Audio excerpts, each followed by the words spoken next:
What's up, madlang Megs?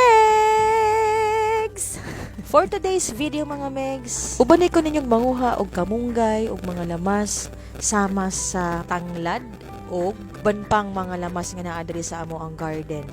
Magtinolang isda tatakaron mga Megs, no, kay naay dalang isda mo ang isa ka madi fresh from the dagat. Well, naaraw dyan sa dagat ang isda. So this time mao ni atong buhaton kay human lang may conference mga Megs, so gipanggutom, so pinaabtik nga atong lutuon ang atong tinolang isda. So mao ni mga Megs, dali-dalion ang tagluto kay gitagaan lang mig 1 hour nga lunch break. So ato nang hagpaton ug mao na giandam na ang mga lamas. Among lamas mga Megs mao nang available luya, kamatis og sibuyas nga bombay. Giapila na lang pod nako og gamay nga kining liso sa paminta. Ayan. Og dugi kay na mga Megs kay nag-struggle ko sa akong kutsilyo nga gigamit nga pancake slicer man unta na, pero kay wala may available nga kutsilyo, so kana lang. So mo nang isda day mga Megs, no, gikan ni kang Madi Rizy nga punay. Salamat ani Madi sa isda nga imong nahatag. Ayan. So na hinagpat na mo nga kamunggay. So ready na mga Megs nga lutoon. So kung makita ninyo mga Megs, walay taklob among kaldero, pero fights ra gihapon makaya ra butangan og taklob sa gigamit nga plato. Ayan, oh, see?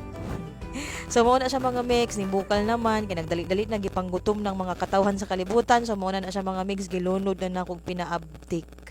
Mao din ning isda ang request sa mga Madi, kay mao din ning isda nga perting dami, isda sa bato. Tamis-tamis ang iyahang meat mga Megs. So kana gipanglunod na nako tanan og perti na gyud hinam-hinam kay perti na jong gutoma. So gibutangan na nako na siya mga Megs og asin unya kay wala man mi bitsin or magic sarap, so ako anang gibutangan gamayng sugar. So wala na nako napakita sa video pero mao jud na hitabo mga Megs. Tapos lami-lami man pod og nahurot jud pod na siya mga Megs. No, so taod-taod gitawag na nako akong mga Madi kay mangaon na og ana. Grabe na og kaning excited na mangaon. So wala mga Megs. So mo na mo ang paniudto for today's video. So lingaw og mga busog kaayo ming tanan sa amo ang lunch. So salamat kaayo sa isda nga sponsor ni Madi Rizy sa uulitin. And that's all. Bye.